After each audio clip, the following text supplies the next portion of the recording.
guys, welcome to vlog again. Gagawa po ako ng pandesal. So, ito yung flour kong gamit. Okay. Ganun. Mga ilang lang siya. Kutsara.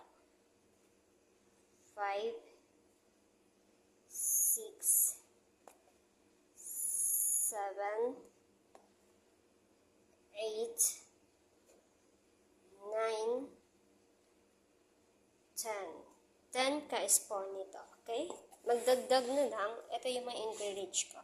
Ito guys, kanina ko pa, hinalo ko na lang yung mga lahat, gatas, sukal, at saka salt, yung asin, at saka yung lahat nandito na. And so, ilalagay ko dito. I-mix ko muna kasi nandun sa loob sa sayang na hindi man lahat-lahat. Ganon. And then, kayo na po mag-a-add, guys. Kung ano. And ito yung oil mamaya. Ito siya. Ganon. Pero mayroon pa siya din dyan. Pwede na natin yung anuhin mamaya. Ganon. Ganon. Mekas natin yung mamaya. Ang pandesal.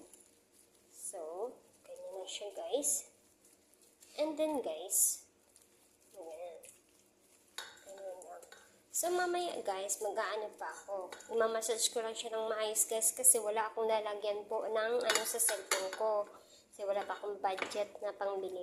So guys, dito muna yung ko. May-kas ko muna to. And mamaya, another video po ako.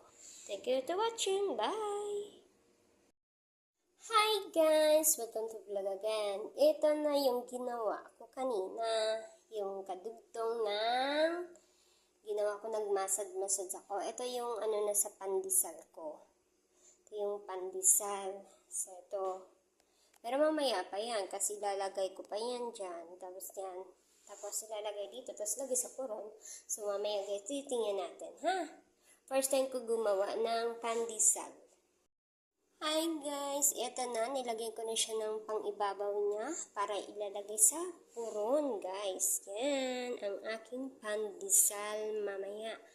So, mamaya, guys, is hayaan nyo na yung kamay ko. Nasunog yung kamay ko. Napaso. So, mamaya, ilalagay na natin sa puron. Ito na gawa ko lahat. Thank you for watching, guys. Hi, guys! Luto na ang aking tinapay. Ito na siya. Ang lambot niya, guys. Oh, ang lambot niya. Oh, ang lambot niya. Diba? Ito yung mga ginawa kong tinapay.